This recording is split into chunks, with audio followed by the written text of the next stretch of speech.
Säätää.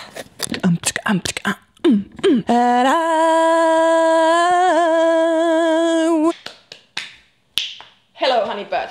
Se on semmonen juttu, että tänään puhutaan töistä ja siitä, miten jokaisen pitäisi arvostaa just sitä duunia, mitä sä nyt just tällä hetkellä teet.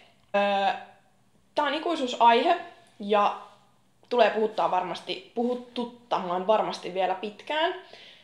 Ja me eletään tietynlaista murrosta, miten mä näen, että tällä hetkellä eletään tietynlaista teknologian murrosta työn suhteen siinä, että enää ei pidetä ihmeellisenä sitä, että ei tarviikaan olla kiinteästi yhdessä paikassa, vaan työt rupeaa olemaan anywhere, wherever you are. Mahtavaa! Se on niin hemmetin hienoa, että oikeasti netti on luonut meille täysin uudenlaisen työalustan. Ja ihan sairaan paljon uusia duunipaikkoja. Kenellä vaan on mahdollisuus tehdä netissä töitä. Ja oikeastaan lähteä toteuttaa omia unelmia, omia haaveita. Ja se, mitä paljon tulee vastaan, muun muassa mun kollega Johanna Sara kirjoitti just siitä, että hänen työviikosta ja siitä, että blokkaaminenkin on työtä, vaikka moni ajattelee, että eihän se mitään työtä ole, kunhan on muutaman kuvan näppäräset ja laitat nettiin ja that's it. Mutta eihän se niin ole. Fiksut ihmiset tietää, eikö?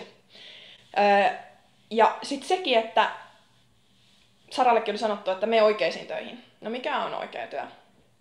Oikeesti mä ymmärrän sen, että joillain on se näkökulma, että eihän toi ole työtä. Kyllä mäkin tiedän. Kyllähän mun sukulaiset ja perheen, niin onhan ne, kun mä oon aloittanut blokkaamaan, niin tuskin ne ajattelee, että ei vitsi, että toi Moona saa tosta nyt työn ja se rupeaa blokkaamaan työkseen. Tai ylipäätään mä itekään 6 vuotta sitten en ajatellut, että hei, että tästä voi tulla mun duuni. Mutta tänä päivänä se, että sä blokkaat työkseen, niin ei siinä ole enää mitään ihmeellistä. Se on ihan perusduuni siinä, missä muutkin duunit.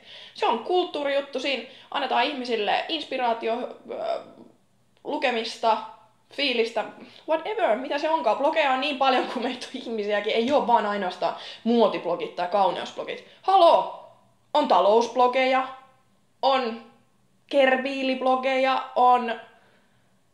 Nyt kun pitäisi luetella, niin arvatkaa, lyökö tyhjää. But you get the point! Oikeasti blogeja on niin paljon kuin meitä on. Ihmisiäkin on. Ja tärkeintä on se, että me jokainen nähtäisi se, että kaikki duunit, mitä täällä maailmassa on tärkeitä. Tuon, kun se duuni tekee jollekin hyvää, sä tuotat sille jotain hyvää, sä saat itsellesi hyvän fiiliksen, sä et loukkaa ketään, sä et satuta ketään, tai sä et tee mitään rikollista. Se duuni on arvokasta. Ei sitä voi verrata mitenkään niin, että sanotaan vaikka, että taiteilijan työ olisi jotenkin arvottomampaa kuin esimerkiksi lääkärin, että lääkärit olisi arvokkaampia. Ei, me ollaan kaikki ihan yhtä tärkeitä. Miettikää maailmaa, missä kaikki olisi lääkäreitä. Nää. Tai miettikää maailmaa, jos meillä olisi musiikki. Tai miettikää maailmaa, jos meillä olisi siivoojia. Kaikki siivoisi omat jälkensä. Se olisi kyllä noin yleisesti ihan hyvä, mutta ei se mene niin. Ketä siivoisi yleiset paikat? Miettikää, jos meillä ei olisi kirjailijoita. Se olisi hirveetä. Oikeasti, mikä mun pointti on se, että kaikki työt on yhtä arvokkaita.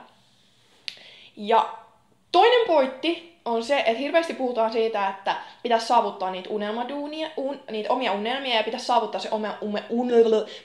se oma unelmaduuni. Mä oon täysin samaa mieltä siinä, mutta mä haluaisin lisätä noihin ajatuksiin myös sen, että oikeasti, jotta me päästään kohti niitä meidän omia unelmaduuneja, pitää arvostaa sitä, mitä tällä hetkellä on. Jos sä just nyt et oo siinä sun unelmaduunissa, tai sun elämä ei ole sitä sun unelmaa pumpulia, mitä sä sen haluaisit olevan, käännä se sun mieli toisinpäin ja näe asioiden positiiviset puolet. Oikeesti. Mä oon tällä hetkellä, täytän tänä vuonna 29, ja mä oon tehnyt noin 20 eri duunia. Mä oon ollut siivoamassa hotellia. Mä oon siellä muun muassa putsannut oksennuksia. Mä oon ollut blokkaamassa baarissa. Siis näitä laseja keräily. Mä oon ollut au pairina Englannissa. Mä oon ollut huoltoaseman kassalla, vesijohtoliikkeessä, kansalaisopistolla ohjannut jumppia, liikuntakeskuksessa ohjannut erilaisia jumppia, mä oon siivonnut liikuntakeskuksessa, mä oon myynyt erilaisia liikuntajäsenyyksiä, mä oon ollut kenkäkaupassa töissä, sit mä oon ollut perintätoimistossa, ja mä oon joka hemmetin duunista, mitä mä oon tehnyt, ihan 110% kiitollinen, ja mä oon ihan älyttömän ylpeä niistä jokaisesta duunista, mitä mä oon tehnyt.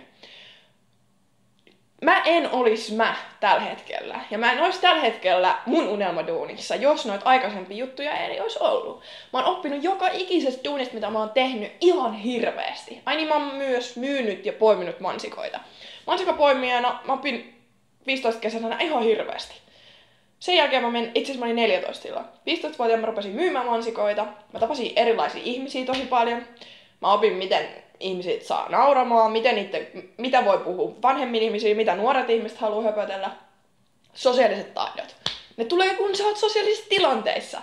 Ja omatoimisuus. Nykyään tosi monet nuoret, jos niitä kysytään jotain, niin saattaa olla näin. En mä tiedä, mitä mun pitää tehdä? Oikeesti, mä kannustan siihen, että oo omatoiminen, uskalla tehdä, uskalla myös kysyä. Nää joka ikinen tilaisuus sun elämässä mahdollisuutena kasvaa ja oppia. Ottaa sen elämän yhtenä opiskeluna. Koko ajan voi löytää uusia juttuja ja mielenkiinnon kohteita, ja oppiminen ei lopu ikinä. Aina löytyy uusia juttuja maailmasta, mitä oppii. Mä lueskelen tällä hetkellä esimerkiksi tosi paljon talouskirjoja, mä opiskelen sijoittamiseen liittyviä asioita. Mä en todellakaan sano, että mä rakastan jotain obligaatioita ja velkakirjoja lukemista. Mutta mä haluan oppia. Oikeesti. Se, että uudet asiat, niitä kautta oppii.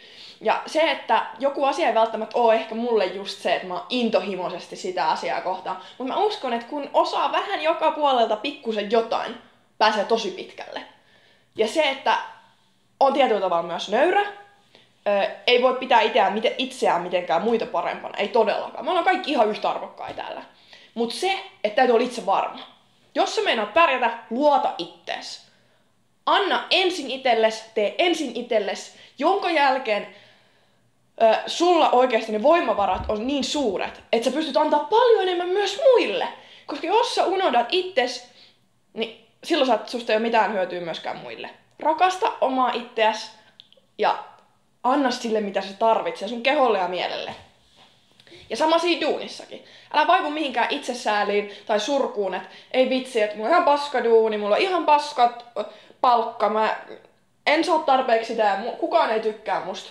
Käännä se toisinpäin. Näe ne positiiviset asiat ja mene sitä kautta. Tee töitä asioiden eteen. Ja oo kiitollinen siitä, mitä kaikkea sul on. Tää on aihe, mikä herättää tunteita ja tää on aihe varmaan, mistä vois myös puhua aika pitkälti ja paljon. Mutta mä oikeesti kannatan siihen, että avatkaa silmänne, kattokaa ympärillenne ja arvostakaa kaikkia. Ei oo parempaa työtä, ei oo huonompaa työtä. Me ollaan kaikki ihan yhtä arvokkaita täällä. Sen sijaan keskitetään energiat siihen, mitä me itse halutaan. Nyt mä haluaisin kuulla teiltä. Laittakaa mulle kommenttia tonne alas, että mikä on teidän unelmaduuni. Ja mitä töissä, opiskelija, whatever, keksi mulle siitä vähintään 3 asiaa, mistä sä oot kiitollinen. Kaikesta löytyy aina jotain, mistä olla kiitollinen. Please, jaa ne. Jaetaan hyvää mieltä ja hyvää fiilistä ja kiitollisuuden aiheita kaikkien kesken. Hyvä. Ihanaa päivää kaikille ja haleja paljon.